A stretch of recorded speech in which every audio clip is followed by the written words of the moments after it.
Hello everyone, welcome you all complete revision in 9 minutes. तो देखते हैं आज का हिंदू हमसे क्या कहता है। वैसे तो वो पूरे न्यूज़पेपर में आपके G20 से ही आर्टिकल्स थे और उसमें भी अभी मीटिंग चल रही है, आपकी 3 दिन तक चलेगी। तो वो मैंने सोचा हम एक साथ ही कवर कर लेंगे, ऐसे थोड़ा थोड़ा पीसेस में, बिट्स एंड पीसेस में करेंगे तो आपको भी क्लैरिटी नहीं हो पाएगी कॉन्सेप्ट की। और हमारे चैनल का नेम इस तरीके से कि हमें रिविजन करने कॉन्सेप्ट की क्लैरिटी के साथ, सो इसलिए वो हम एक साथ करेंगे। तो हमारे अब जो आज की फर्स्ट न्यूज है दैट इज कि Modi and Biden welcomes progress in defence tiles. अब बेसिकली ये कह रहे हैं कि जिससे अभी हमारे मिस्टर बाइडेन आ चुके हैं इंडिया में, तो वो हमें इंडिया के साथ जो डील कर रहे हैं डिफेंस से रिलेटेड, उसमें बोल रहे हैं कि हमें ड्रोन्स देंगे, स्पेसिफिकली MQ-9B, ठीक है। और ये सी और लैंड दोनों के लिए होंगे, दोनों के सर्विलेंस के लिए होंगे। ऐसे ही और भी कैटेगरी CM-31 समथिंग करके।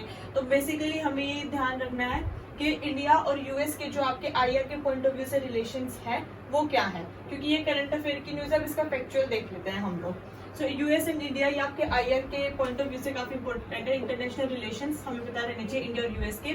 सो हमारा जो यूएस है इंडिया का वो लार्जेस्ट ट्रेडिंग पार्टनर है। लास्ट ईयर में लार्जेस्ट ट्रेडिंग पार्टनर आता 2021-22 में हमारे एक्सपोर्ट्स ऑलमोस्ट 2 to 3% तक इंक्रीज हुए थे और हमारे जो इम्पोर्ट्स है वो 16% तक इंक्रीज हुए थे, ठीक है। दोनों इंक्रीज हुए हैं और इंडिया और यूएस जो है एक लाइक माइंडेड सोच रखते हैं ऑलमोस्ट इन सारे प्लेटफॉर्म्स पे, जहाँ पे वो एक साथ है, जैसे कि G20 है, आसियान है आपका, International Monetary Fund, World Trade Organization, United Nation Security Council आपका, जहाँ पे आपकी 15 मेंबर है, जिसमें से 5 परमानेंट एंड 10 नॉन परमानेंट है। उसमें यूएस से आपका परमानेंट मेंबर्स में आता है। क्वाड हो गया आपका, इंटरनेशनल सोलर अलायंस है जो इंडिया का था और वो यूएसए ने लास्ट ईयर ज्वाइन किया है। देन आपका इंटरनेशनल रिम एसोसिएशन है, IRA। सो इन सब पे यूएस जो है इंडिया के जो थॉट प्रोसेस है उसको सपोर्ट करता है, इंडिया यूएस को सपोर्ट करता है और लाइक माइंडेड उनकी आइडियोलॉजीज होती है। सो ये हमारा थोड़ा बैकग्राउंड हो गया। हमारी नेक्स्ट न्यूज है कि फिलीपींस जो है condemns illegal actions by Chinese boats in South China Sea. अब इसमें क्या हो रहा है कि आपका जो फिलीपींस है, बेचारे वहाँ के जो मछुआरे हैं, क्योंकि साउथ चाइना सी जो है आपका वो चाइना के साउथ में है और चाइना ने उसको अपने मैप पे पूरा दिखा दिया है।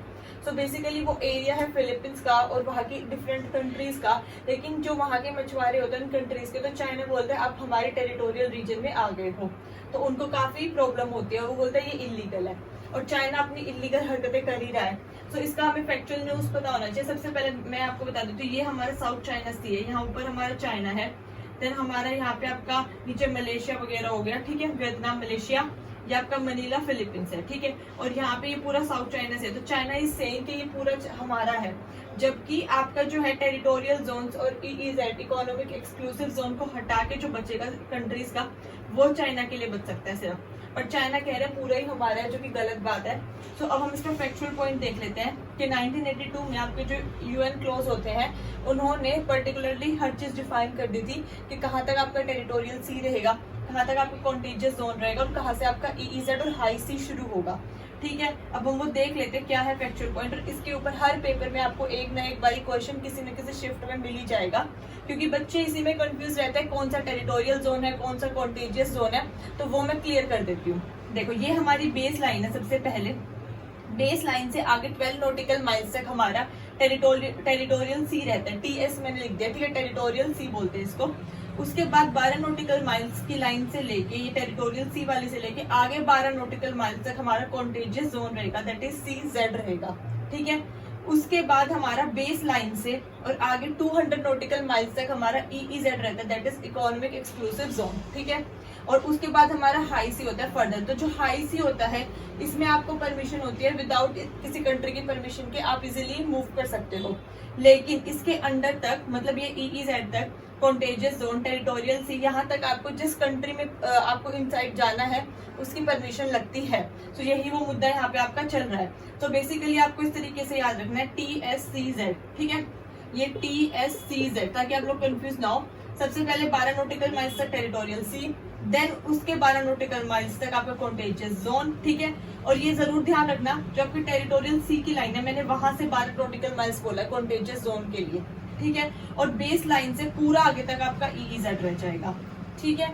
और साथ ही में आपका जो कॉन्टेजियस जोन से लेके आगे तक आपका इंटरनेशनल एयर स्पेस होता है। सो एयर स्पेस में कोई पाबंदी नहीं है। आपका जो नेशनल एयर स्पेस होता है वो सिर्फ टेरिटोरियल सी वाला होता है। आई होप आपको ये क्लियर हो गया होगा। हमारी जो नेक्स्ट न्यूज है इसमें वो ये है कि हम यूके से आपका वापस वाघनाग लेके आ रहे हैं, जो हमारे छत्रपति शिवाजी जी का था। ठीक है, उन्होंने इससे आपका अफजल खान की जो है हत्या की थी। इसको हम टाइगर क्लॉज भी बोलते हैं। सबसे पहले ये 1659 में यूज किया गया था, उस टाइम पर जब वो अफजल खान से, जो बीजापुर के सुल्तान थे, उनसे लड़ाई कर रहे थे। इसको छत्रपति शिवाजी जी के जो है ईयर्स को ऑलमोस्ट 350 ईयर्स कंप्लीट हो चुके हैं, इसलिए हम अक्टूबर में ये लेके आ रहे हैं और इसको मुंबई में लेके आएंगे। हम वास्तु संग्रहालय में इसको रख देंगे। जो छत्रपति शिवाजी जी हैं वो अफजल खान से प्रतापगढ़ फोर्ट में मिले थे, वहीं उन्होंने मिलकर उनकी हत्या की थी। अब हम इनके बारे में, शिवाजी जी के बारे में कुछ इंपॉर्टेंट पॉइंट्स जान लेते हैं जो एग्जाम पॉइंट ऑफ व्यू से हमें पता रहनी चाहिए। इनका जो जन्म हुआ था वो 16 फेब हुआ था। ठीक है, इनको बोला जाता है फादर ऑफ इंडियन नेवी। वो इसलिए बोला जाता है, सबसे पहले इन्होंने सोचा था कि हमें इंडियन नेवी की भी जरूरत है। ठीक है, इसलिए इन्होंने अपने जो फ्लैग्स है वो इस तरीके से डिजाइन किए थे कि जिसपे ये रहे कि हाँ, इंडियन नेवी का काफी ज्यादा प्रिवेलेंट है इस टाइम पे। उसके बाद इनके टाइम पे जो वुमेन के राइट है वो काफी इंक्रीज हुए थे। ठीक है, और इनके पास एक काउंसिल ऑफ मिनिस्टर्स थे जिसको हम अष्ट प्रधान बोलते थे, जो इनके बेसिकली गुड एडवाइजर्स थे। जैसे अकबर के पास नवरत्नास थे, ऐसे इनके पास अष्ट प्रधान थे। उसके बाद ये वेल वर्स थे गोरिल्ला वॉरफेयर में, क्योंकि इनको अपने एरिया की ज्योग्राफिकल कंडीशंस अच्छे से, टेरेन जो है अच्छे से मालूम था। तो गोरिल्ला वॉरफेयर जो है आपकी छुपके वॉर की जाती है, जैसे कहीं से मतलब ट्री से छुपके इन्होंने हमला कर दिया अपने ओपोनेंट्स पे, तो वो तभी कर सकते हैं जब आपको वहां का पूरा टेरेन, लोकेशन सब कुछ मालूम हो। तो ये लोग जो सारे हैं आपके वेल वर्स्ड रहते थे गोरिल्ला वॉरफेयर्स में, क्योंकि इनको अपने एरिया का सब कुछ अच्छे से पता रहता था। सो आई होप आज का लेक्चर आपको पसंद आया होगा। Then please like, share and subscribe the channel. Thank you so much. Jai Hind.